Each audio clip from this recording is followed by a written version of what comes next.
Welcome to Barchart's series of educational webinars.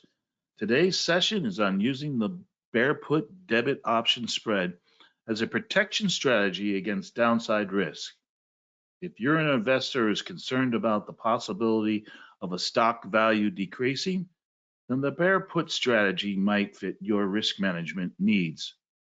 In this session, we'll discuss the bear put debit spread and how it can be used to protect your portfolio from potential losses, and how chart and technical analysis can aid in timing when to employ the bear put strategy, as well as in selecting right strike prices. As an investor, we're always looking for ways to manage risk, and one of the most effective ways is to do that through options trading. The bear put spread strategy allows investors to protect themselves against decline in the value of a stock while still leaving themselves room for potential future gains with limited risk.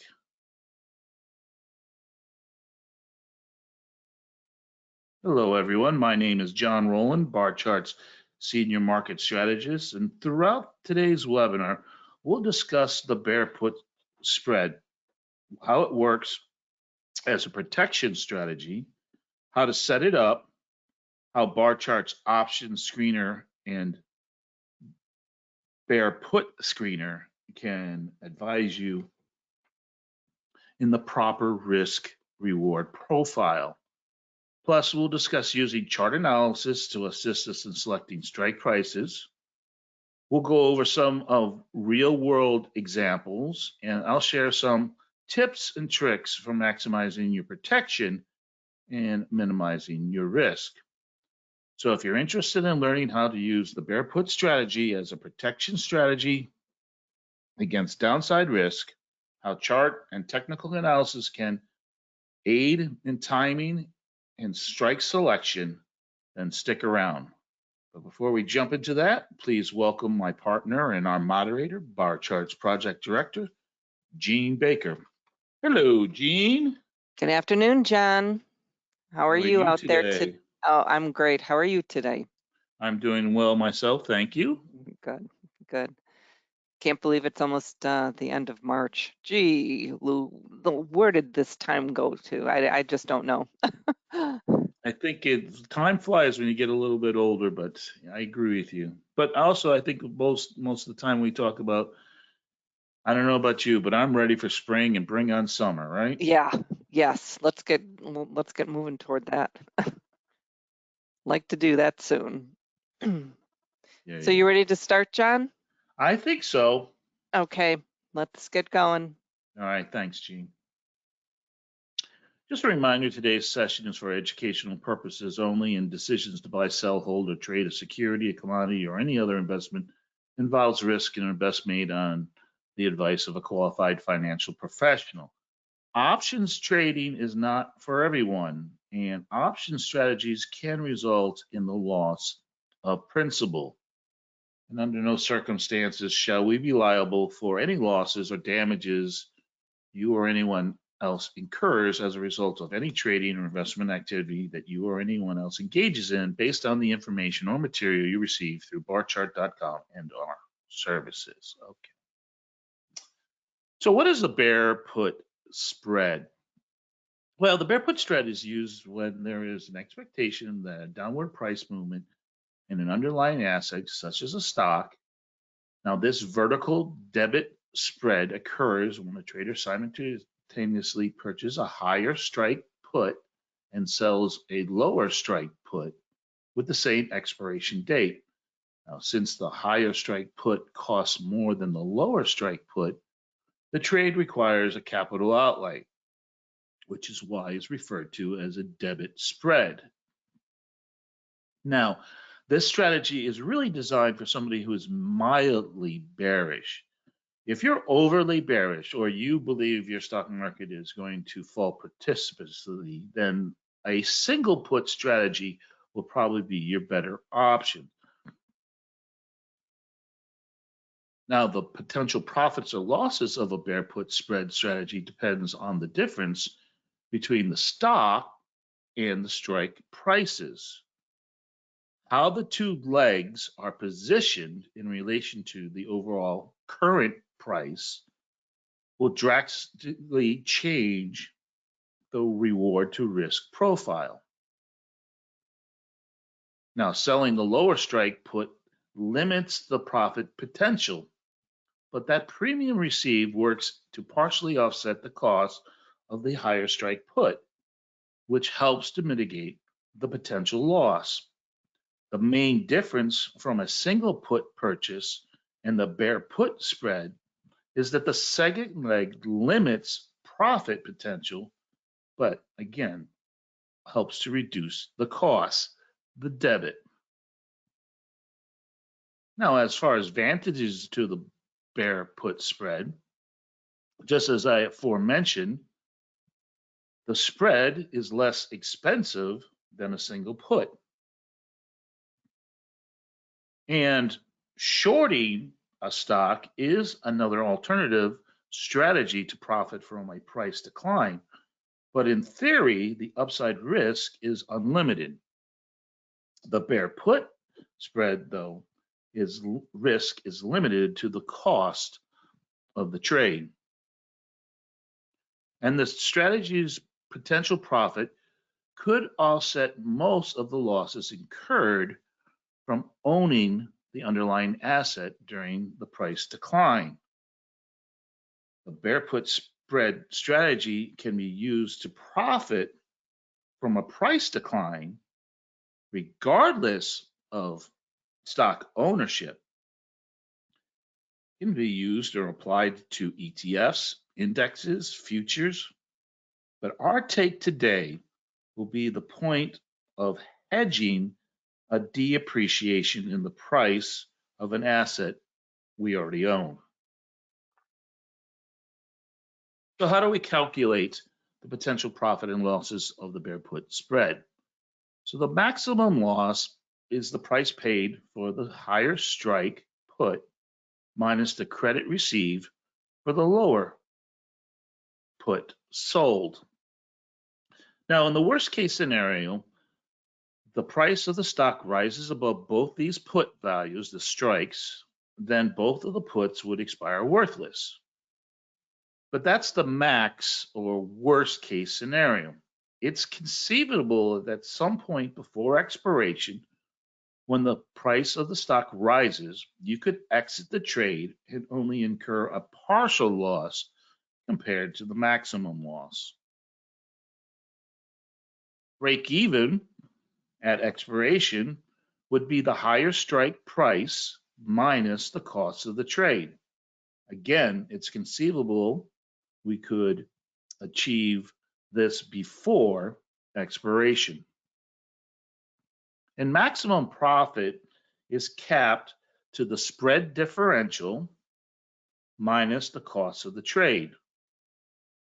But if our goal is to risk hedging for a price depreciation, the objective will be the gain, our profit, will offset the loss in the price of the stock, and thereby creating what we would call a wash. Ideally, though, we would pocket the profit, and because we selected a good level for our lower strike, a level of potential support in our stock, we'll continue to have ownership, and then when the stock price reverses, capitalize on the price appreciation. Now, strike selection, well, there are three variations of the bear put strategy. Choosing both put strikes in the money, in other words, above current price, will create a strategy with a high probability, a chance for profit, but the price of being right, though, is a smaller reward and a higher cost. Now think about this like betting on a favorite of a basketball team or a football team or a horse at a horse race. For instance, you might bet $120 to win $100.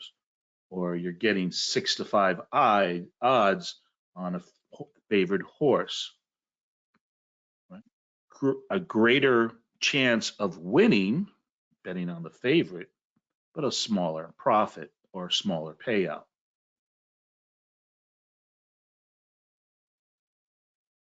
Choosing both puts strikes out of the money, in other words, below current price, lowers the chance of success.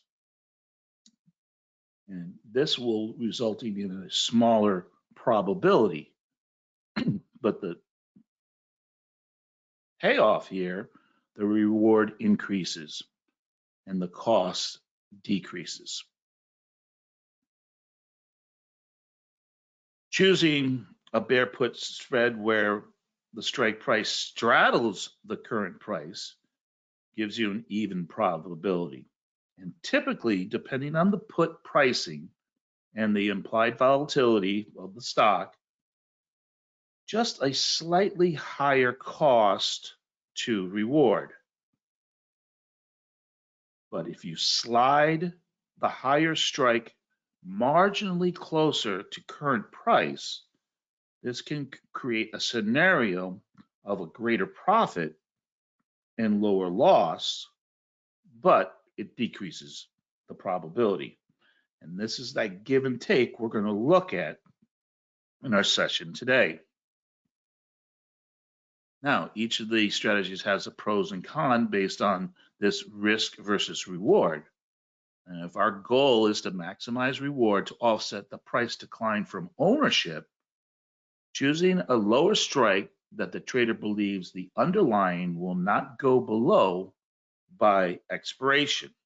Choosing a lower strike where we believe that the price has support, price of our stock, will keep the lower leg from becoming in the money and therefore becoming worthless. At the same time, the higher strike, as long as the price is below our break even, a higher strike will have value.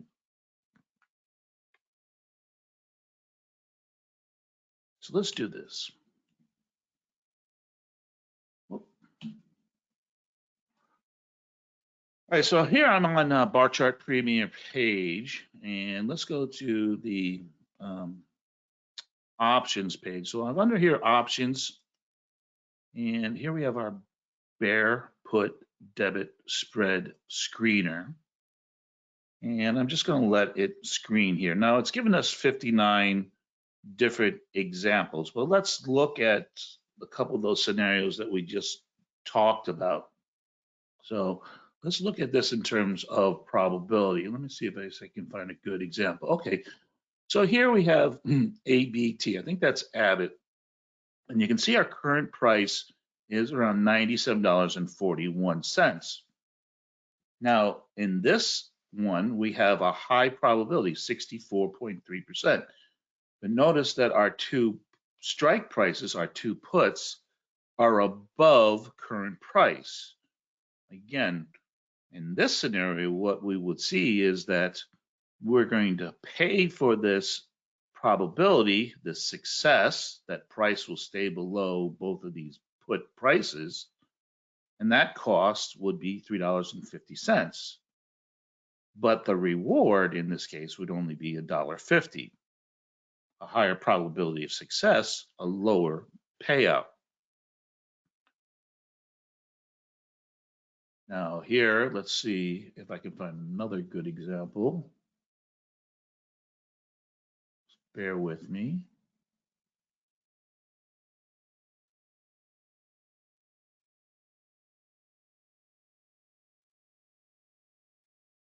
Here we can kind of see this playing out. Here's a lower probability, around 47%.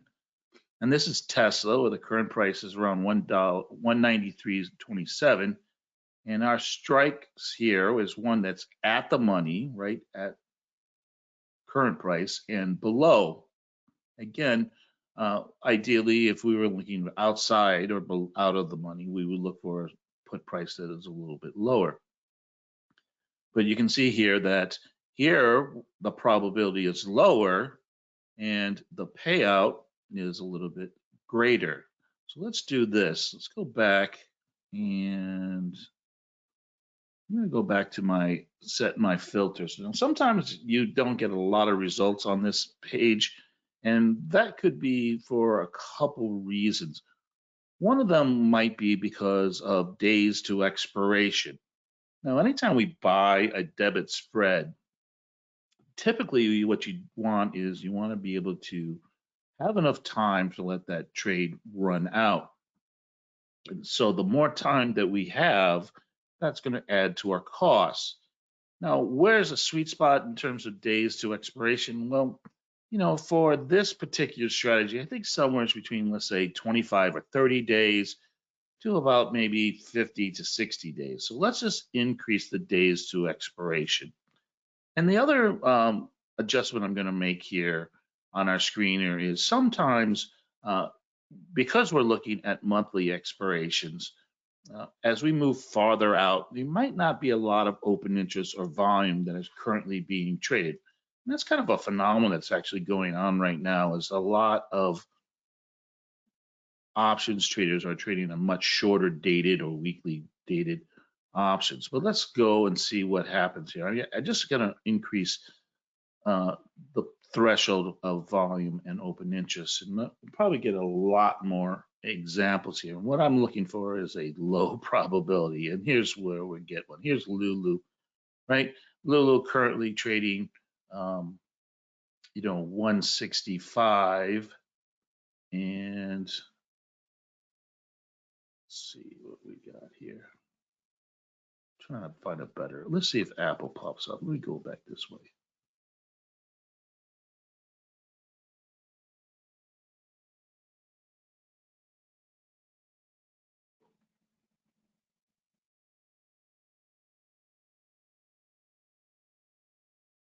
I know what I need to do. Once apologize here. I forgot to change my moneyness. All right, so the moneyness of our first leg, we want to make sure that first leg is out of the money and maybe just a little bit at the money.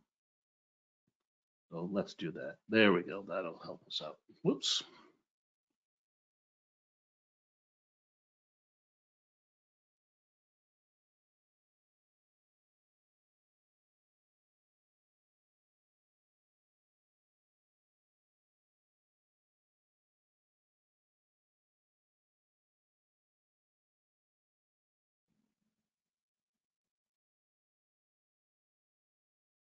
All right, here's a good example. American Airlines.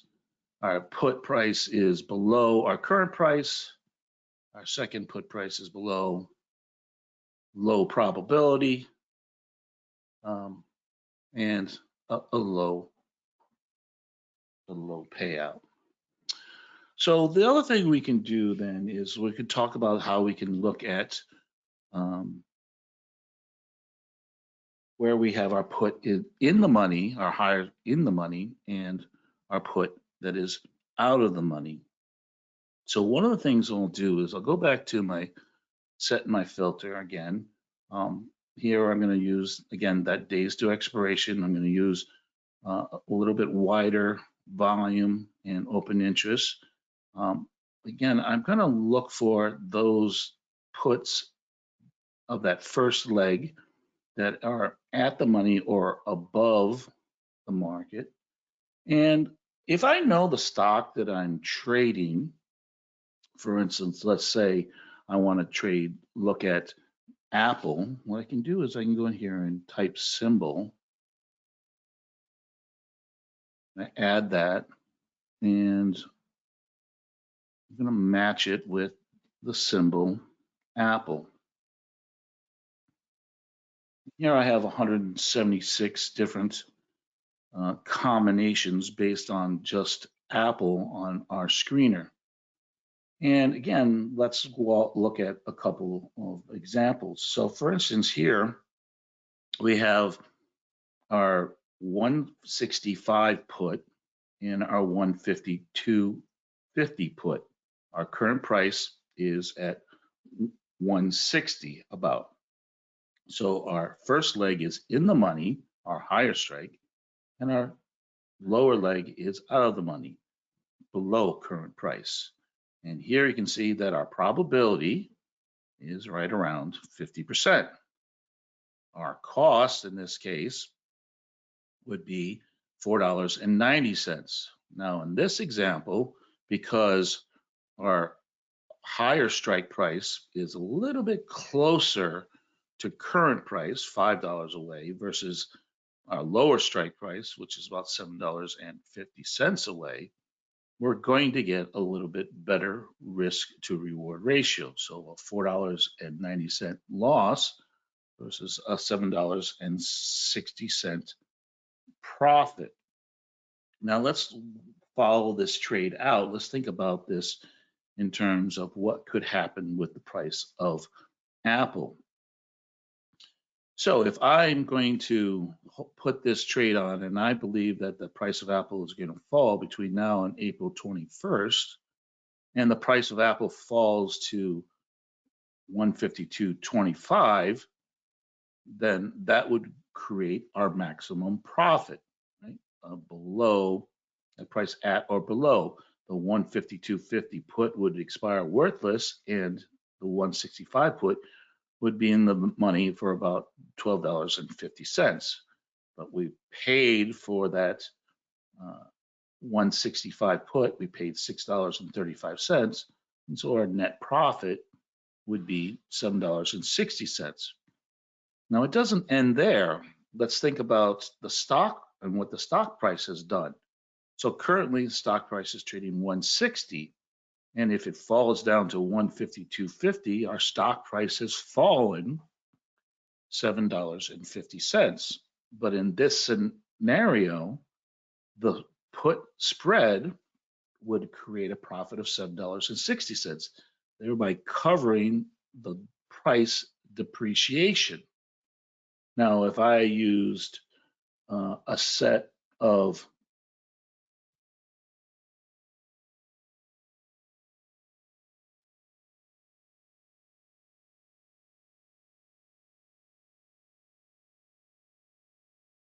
strike prices that were in the money, deep in the money, both of them, what I might discover is that, yeah, I might be able to make some money, but the cost would be a lot more. Here is Apple 170, 160, right? We're just at the money and in the money. And our cost here would be $6.75, but our profit would only be $3.25.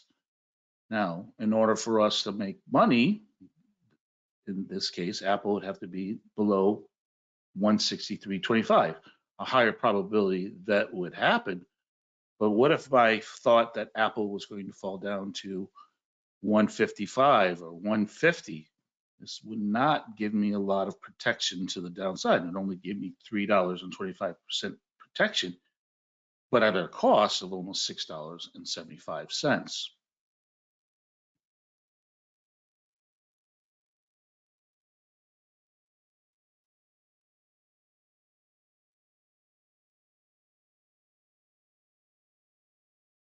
Again, if I went for a lower probability, here I have 157.50 versus 152.50, and the cost only is $1.25, certainly is a very cheap value, and my reward is $3.71.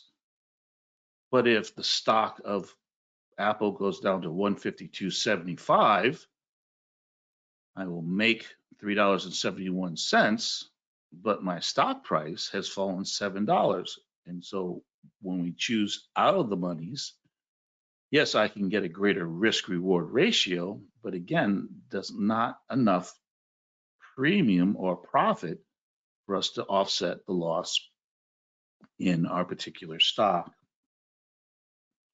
So the kind of the magic spot we want to be is we want to pick a strike that's higher strike that's in the money and a lower strike that is out of the money. So the next thing we can do, and here's a kind of a little bit of a tip on how we can start analyzing the right strikes to use is, I kind of use a 10% rule. Now, what do I mean by that? Well, I want to look at a strike differential between my lower strike and my higher strike, about 10% of my current price. Now, this is kind of just a jumping off spot. This is where we'll start doing that process. And if we think about Apple again, where Apple is $1.60, so 10% of the price of stock of Apple would be $16. So, let's look at a $15 spread. Again, let's look at the payout on this one. So our probability is a little bit less than 50%. Our cost is $5.35. But in this case, because what we're probably seeing is a higher volatility, that the premium on the lower one is giving us a little bit more value. Here we can see we're going to take in our potential profit of, $9.65. Again, let's walk through this in terms of different scenarios. If Apple falls down to 150 in this scenario, well, then my maximum profit would be $9.65, which would cover almost 95% of the price depreciation of Apple from 160 down to 150. But let's go to a chart, a flip chart of Apple, and let's pretend that Apple goes up in price. And let's say around, $6, 162.50. Well, our 150 put would expire worthless. We collect all that premium, but our 165 put would still have some value. In this case, about $2.50 approximately. Now, if the cost of that put, that 165 put, was $6.40, well, then that $2.50 that I would get back from it would offset that cost. In this case, it would only cost me about $4. But remember, our stock went from 160 to 162.50, and so that $4 loss would be offset by a price appreciation in the stock of $2.50. So if we think about it in the net cost and net benefits of the whole strategy with the price of the stock, here I would only lose about $1.50. I've lost some price appreciation in the stock, but the cost of $1.50 for insurance that protected me to $1.50 on the downside, or that premium of close to $10. I think you would agree with me that is a good trade-off. I was wrong in my selection of price movements. Only net cost me about $1.50, but I bought insurance that protected me for about $10 to the downside. And this is the benefit of using the bear put strategy as a hedge mechanism.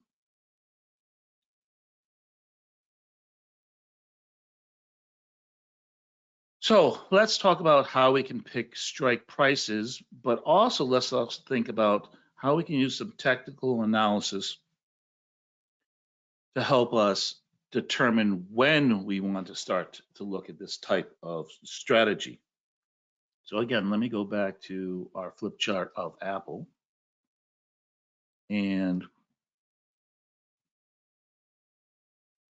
there's a couple things that we can start looking at. First of all, I'm not going to be too concerned about price in Apple unless I see maybe a change in momentum. Maybe I see price comes into an area of resistance, or price comes into a level where I believe that price is going to pause or maybe pull back.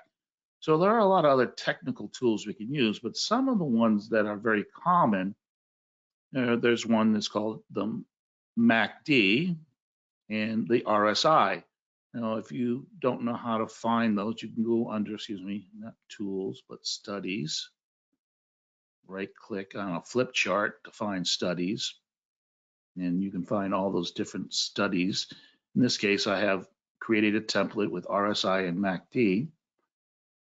And these are kind of momentum, or they will give us signals that are called overbought or oversold. So let's look at what has happened in Apple in just recent. What we see is Apple had a nice run. It paused for a bit. The RSI gave us an overbought signal that's telling us that price has probably gone too far too fast, and that it's probably going to pause, or that the momentum is going to change. And that's what we kind of see with price of Apple. Again, a MACD is the same thing. It is a momentum indicator, and typically when we get a crossover, in this case up here, that would be an indication to us that the momentum has changed and that there could be a price decline, and that's exactly what we saw. But the other thing we can do with RSI is here we can see Apple again rallied back up, and this is where I would be starting to be concerned. I've been in an uptrend. I've just made a new higher high, but at the same time, my RSI is not making a new high. And this is called negative diversions. And this is usually an indication that momentum is changing.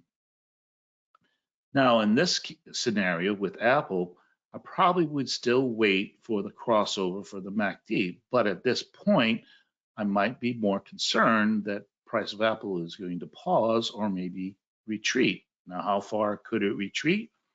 Well, we could pick one of these most recent lows, 148, 145. Again, the lower I go with my put, that's going to increase the size of my spread, and that's going to also increase the cost.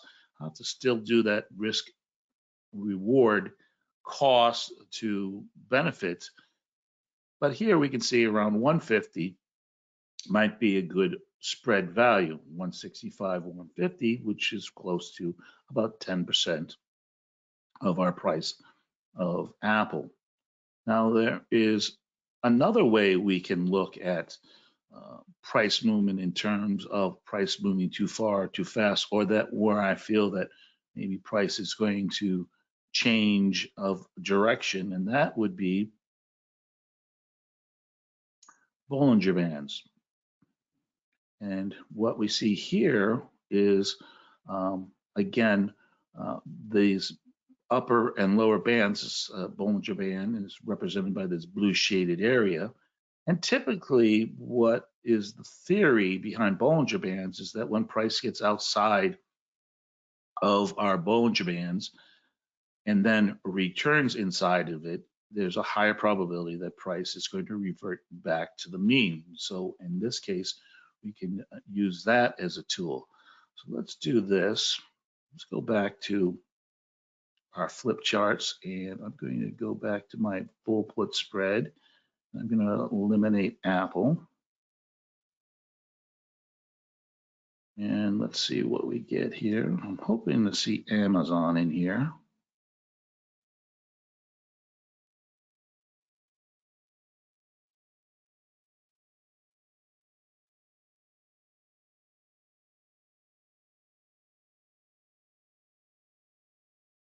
Charts.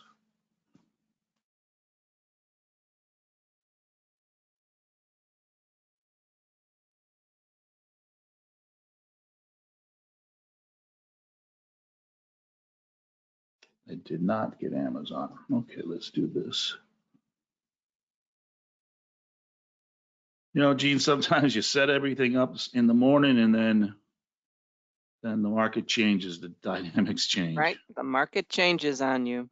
So while John is doing that, I'm going to remind everybody that to access the Bear Put Debit Spread Screener or any of the option screeners on our website, you do need a Barchart Premier membership, and we offer a free 30-day trial if you're not a Premier member.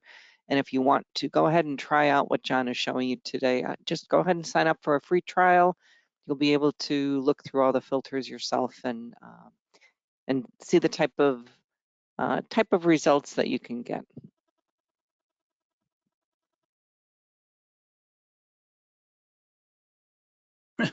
It's just one of those days. Geez, we were laughing about that, right? Put the wrong symbol in, right? There we go. There we go. All right. Okay, so again, we're talking about Bollinger Bands and how we can use Bollinger Bands to help us discover an opportunity to employ the bear put spread. So here we can see Amazon had a nice price movement, and we had this big gap out of probably, I think this was on an earnings, and this would actually be good for us, right?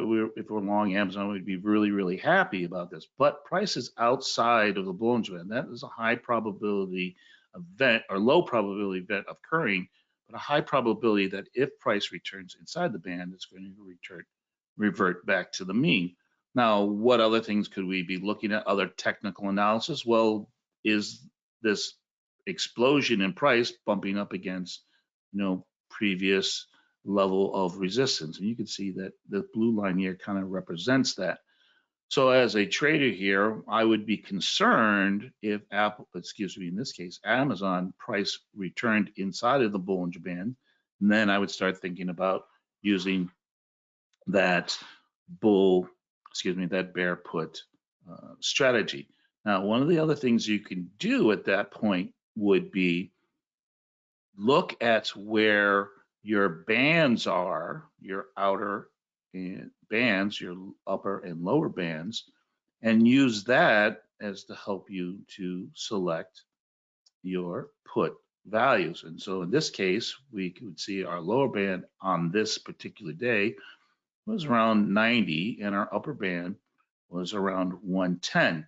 So when price fell back inside of the Bollinger Bands, that would be a good spread for us to look at, the bear put 110, 90. Now, again, we're looking back in the past, but let's see what we could get. Have to go to the next page.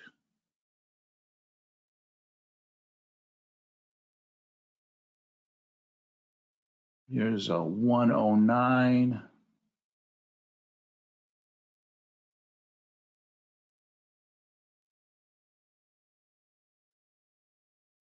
Here's a 109.90. Close enough for our demonstration purposes. Again, what's our probability here? Right around that 50%. How much is it going to cost me? About $9, right? The profit would be about $9. Again, what I said is that typically you'll see these values are very close to each other. The Apple is kind of an outlier today, but at current price, Amazon's trading $99.62. If price fell to $90, well, we would make $9.92, and that would offset the price appreciation of Amazon falling to $99, from $99.62 to $99. Now, if it went to the other way and we lost our $9, yeah, we've given up that opportunity cost, or that premium that we would have gained if Amazon goes to 110. But the insurance, that's what we were looking to do, is what we were trying to pay for here in this case, is the cost, right? So what we could do in terms of that scenario is, in this case, if let's say we broke back outside of most recent resistance, let's say we got above 105, then that would be a signal for us to exit that trade, right? And we still might be able to recoup some of our losses. All right. So the other thing that we can do with our screener is, instead of screening just on a selected stock, what we can also do is we can screen on stocks in, let's say, a portfolio. In this case, we're going to look at the underliers. And, I have a old portfolio that was from last year. This is 22 stocks for 22. This is a webinar we did over 2 years ago, almost now, or a year and a half ago. And there's a multiple of, those stocks that are in this portfolio, and I could look for those stocks that I feel that are going to go down in price. So another way we can do technical analysis in terms of just looking at our charts is, let's say a stock is range bound, and this would be in the case of Alcoa here. And, we've made a high, and then we made a lower high, and we kind of made a low, and then we made a higher low. We're kind of range bound in this case between $46 and looks like around $56.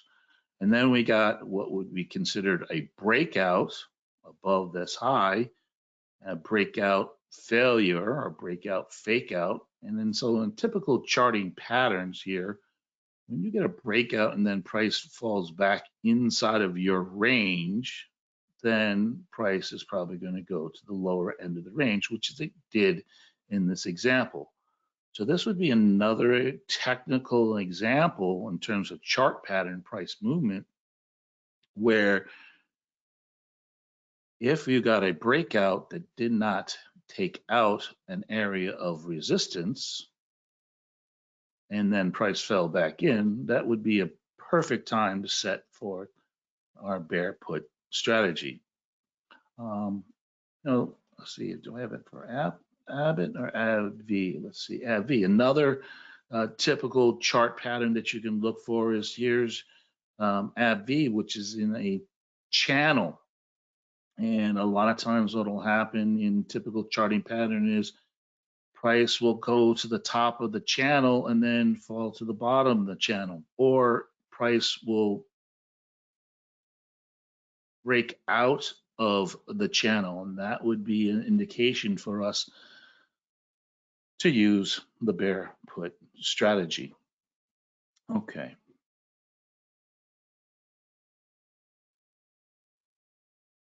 So let me pause here for a second, and I see a couple questions. So let me see if I can answer this.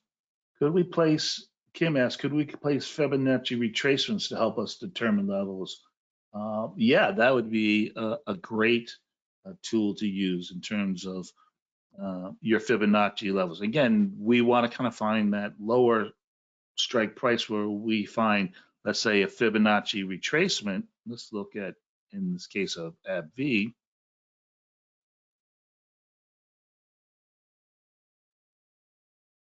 where our Fibonacci retracements line up with an area where we would perceive to be a level of support. And what I'm kind of seeing here is, that 38.2% retracement lines up with this, most recent low, and that might be a better lower strike price. And then again, let's think about where we are in the money would probably be above our recent high. Now, in this case for AbbVie, would that spread be a good spread for us? Well, it's only $6. Probably we would want to look at a spread that was a little bit wider. Maybe we'd even look at a spread that would go from, let's say, 160, 165 down to, 100% retracement or 60% retracement. So we could use a wider spread and get a little bit more protection. All right, so let's do this. So there are some other additional risks that we need to be aware of in using the bull put spread. And the first one is that at expiration, you have something called an expiration risk, which occur if your position is held through expiration and the underlying asset is below the higher strike price.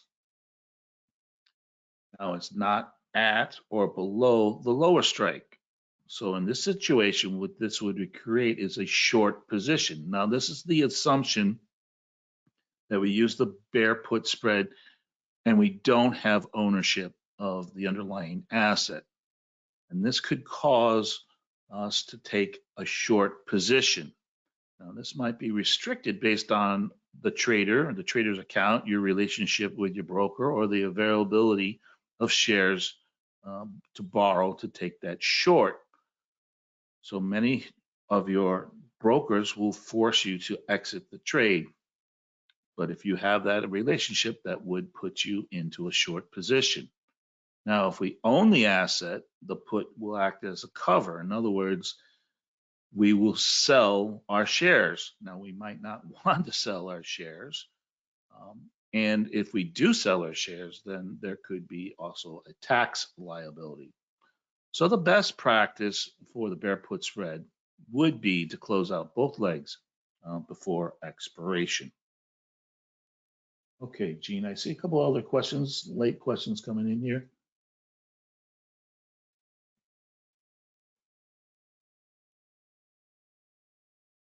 So Sam asks a question about using a 6-month time frame to find a trend, less than a month trade. So Sam, I just using for demonstration purposes, but I do, as a long-term investor, I do like to look at dailies to help me define a trend. And typically, if you're going to trade an option that's going to be traded within 25 to 50 days and you're looking at 6 month worth of data, then you should be able to identify a trend.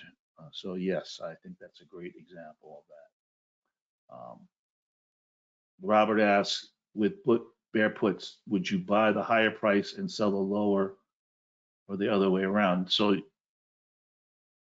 yeah, in the bear put scenario, we buy the higher put and we sell the lower put. Okay. I think if Robert is asking about the bull put spread, then that would be the opposite direction. Okay. All right, Gene, let's do this.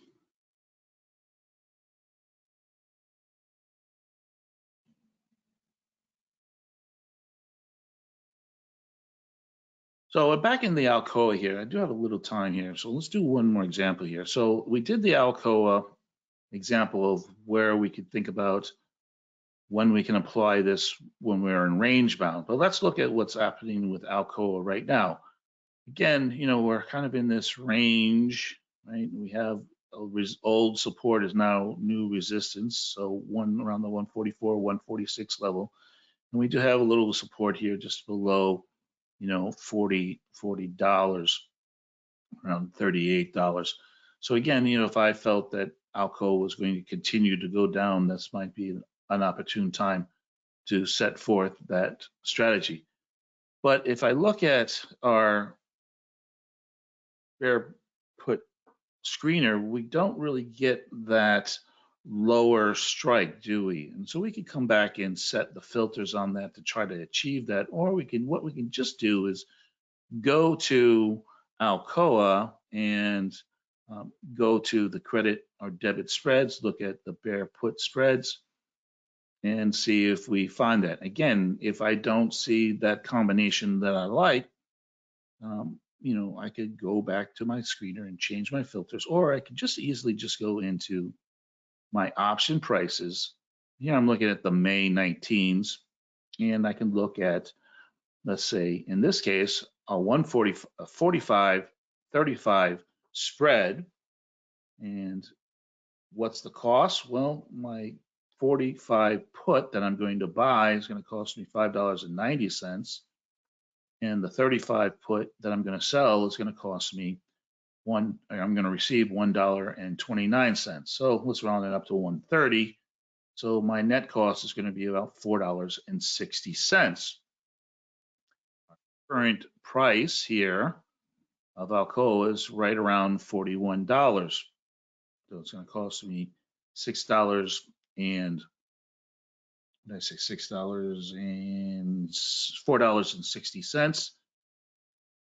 And what would be my profit? Well, if Alcoa went down to $35, my $45 put would be $10 in the money minus the $5.90 I paid for it. Well, I would make $4.10. And here would be an example where my cost, $4.60, and my potential max profit of $4.10 would be slightly more.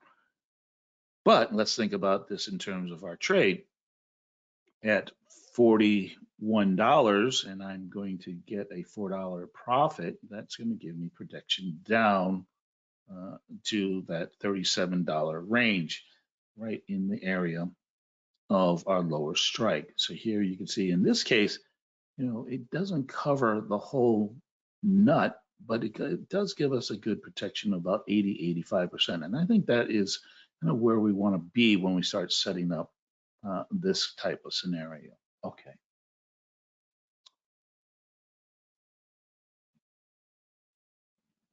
All right, so what are some of our takeaways? So remember, this is a limited protective directional option strategy, and the rewards the trader who correctly identifies that downward directional price movement. If the stock price goes up, you have to anticipate that you're going to lose a little bit of money. But I did show you a couple of examples where if you are nimble enough or that your stock price doesn't move up beyond your higher strike, that you could still have a loss, but that loss might be partial to the maximum loss.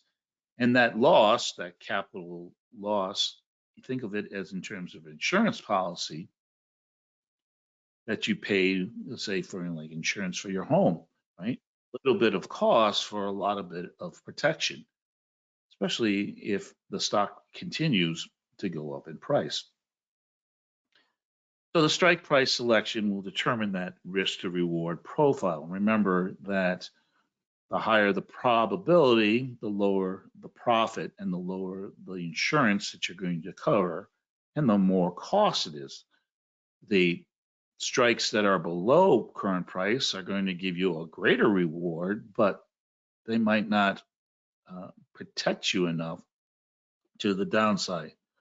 So the investor that is looking for this strategy to help offset the loss of price decline of the underlying will optimize reward to risk by choosing a higher strike in the money and a lower strike out of the money. And as long as that lower strike is at a level that we can use from our technical analysis, where we believe the stock price will finish above and will not that lower strike.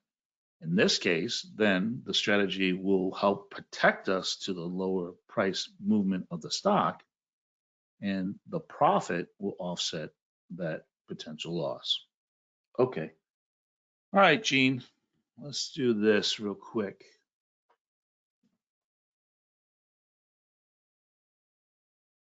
So next week, we have our upcoming webinars, and we can see that next week, we don't have a webinar. So next week is Easter week, so we're going to take the week off, and Gene and I are going to work on our schedule for the second quarter of this year. And I know that there's a lot of stuff on the chalkboard, so I'm really excited about some of the things that we're going to bring forth.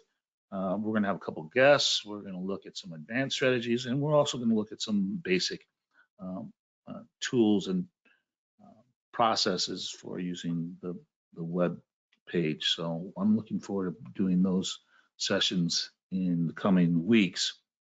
The other thing I want to remind you that all of our sessions are placed on our YouTube page, and so you can watch them on our YouTube page, or you can find them in our archive webinars, and this one will be up sometime later this afternoon. If you're interested in the slides that I was showing you, you can download those slides right there of the ones that we used today. Okay, what did I forget, Gene? I think that's it, John. All right, folks, I hope you enjoyed today's session. I do like this strategy. I don't employ it a lot, but it is a good strategy in terms of if I have a feeling or I'm looking at my technical analysis Remember, this is not a strategy we're going to use to make money on it. It's really a strategy. What we're going to do is just cover our bases and make sure that we don't lose money from ownership of a stock. Okay, I appreciate everyone coming. I hope you enjoyed it. And until next time, be safe, be healthy, in the good of all trading.